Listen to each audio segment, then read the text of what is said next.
سرکار صلی اللہ تعالی علیہ وسلم نے ارشاد فرمایا کہ اگر میرے بعد کوئی نبی ہوتا تو فلاں ہوتا۔ فاروق اعظم رضی اللہ تعالیٰ عنہ کے بارے میں جیسے کہ روایت مشہور بھی ہے۔ تو اب جو یہ روایت ہے اور اس مفہوم کی جو روایتیں ہیں تو اس کا کیا معنی اور مفہوم ہے؟ اگر کسی نبی نے آنا ہی نہیں اور واقعی نہیں آنا، سرکار صلی اللہ علیہ وسلم آخری نبی ہیں، تو پھر ان روایات سے ہم کیا سمجھیں اور اس کا کیا مطلب ہے؟ دیکھیں یہ روایات جو ہے یہ ختم نبوت کو بیان کرنے کے لیے ہی ہیں۔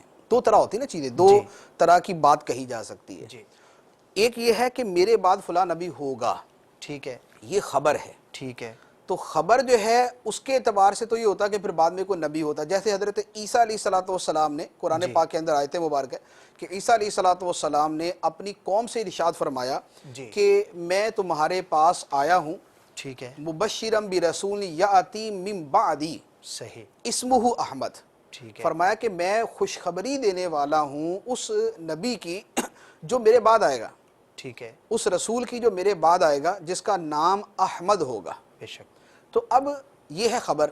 ٹھیک ہے، نبی کریم صلی اللہ علیہ وآلہ وسلم نے جو ارشاد فرمایا وہ بیسیکلی تین طرح کی وہ احادیث ہیں۔ جی اس میں یہ نہیں فرمایا کہ میرے بعد فلاں فلاں نبی ہوگا، یہ فرمایا کہ اگر میرے بعد نبی کسی نے ہونا ہوتا تو فلاں ہوتا۔ تو اسی میں انکار ہے، اس میں انکار ہے، صحیح، یعنی یہ انداز ہی انکار والا۔ اس کو ذرا منطقی انداز میں بیان کریں تو وہ تھوڑا سا مشکل ہو جائے گا، لیکن عام ہمارا مفہوم یہی ہے صحیح، کہ بھئی اگر اس نے آنا ہوتا تو ابھی تک آ چکا ہوتا۔ ٹھیک ہے، تو یہ اسی انداز کے اندر ہے کہ اگر میرے بعد کوئی نبی ہوتا تو فلاں ہوتا۔ اب اس میں ایک روایت جو ہے وہ یہ تو نہیں ہے کہ میرے بعد اگر نبی ہوتا تو فلاں ہوتا، لیکن اس میں بھی اس کے مفہوم کو بیان کیا گیا۔ جیسے بخاری، مسلم، ترمذی، نسائی، ٹھیک ہے، ان چاروں کتابوں میں حدیث مبارک ہے نبی کریم صلی اللہ علیہ وآلہ وسلم ایک غزوے پر تشریف لے گئے، ماشاءاللہ، تو اپنے پیچھے مدینہ منورہ کے جو حاکم کے طور پہ حضرت علی رضی اللہ تعالیٰ عنہ کو مقرر کیا۔ ٹھیک ہے، حضرت علی رضی اللہ تعالیٰ عنہ تھوڑا سا دل گرفتہ ہوئے کہ سرکار صلی اللہ علیہ وسلم تشریف لے جا رہے اور میں پیچھے اکیلا ہوں اور مجھے چھوڑ کر جا رہے ہیں۔ صحیح، تو سرکار دو عالم صلی اللہ علیہ وآلہ وسلم نے ان کی تسلی کے لیے ارشاد فرمایا کہ انت منی بمنزلتی ہارون من موسیٰ، اے علی تم میرے ساتھ تمہارا ایسا ہی تعلق ہے جیسے ہارون علیہ السلام کا موسیٰ علیہ السلام کے ساتھ۔ سبحان اللہ، سبحان اللہ، کہ موسیٰ علیہ السلام جب کوہ طور پر تشریف لے گئے صحیح، تو پیچھے حضرت ہارون علیہ السلام کو چھوڑ گئے تھے۔ ٹھیک ہے، تو فرمایا کہ جیسے موسیٰ علیہ السلام ہارون علیہ السلام کو چھوڑ گئے تھے میں بھی تمہیں ایسے ہی چھوڑ کے جا رہا ہوں۔ صحیح، اب یہاں یہ شبہ ہو سکتا تھا کہ ہارون علیہ السلام کو حضرت موسیٰ علیہ السلام چھوڑ کر گئے اپنے پیچھے، جی، تو ہارون علیہ السلام تو نبی تھے۔ صحیح، تو سرکار علیہ السلام نے اس معمولی سے شبے کا جو حالانکہ وہاں پیدا ہوتا ہی نہیں ہے، وہ بعد والوں کے ذہن میں پیدا ہو سکتا تھا کہ بعد والے وہ بھی غلط قسم کے عقیدت مند جو ہے وہ اس طرح کا ایک غلط فہمی پیدا کر لے۔ سرکار علیہ السلام نے اس کے باوجود فرمایا کہ انت منی بمنزلتی ہارون من موسیٰ، تم میرے لیے ایسے ہی ہو جیسے موسیٰ علیہ السلام کے لیے ہارون علیہ السلام، مگر یہ کہ میرے بعد کوئی نبی نہیں ہے، الا انہ لا نبی بعدی۔ وضاحت کر دی، وضاحت کر دی پوری تاکہ ان جملوں سے ہی کوئی شائبہ بھی نہ ہو، کوئی شائبہ بھی نہ ہو اور کوئی بد باطن آدمی اسی کی وجہ سے غلط فہمی کا شکار نہ ہو جائے۔ بے شک، تو یہ سرکار علیہ السلام نے حضرت علی رضی اللہ تعالیٰ عنہ کو ارشاد فرمایا۔ اب وہ دوسری روایت جو آپ کہہ رہے ہیں وہ ترمذی کی اور مسند احمد کی حدیث ہے۔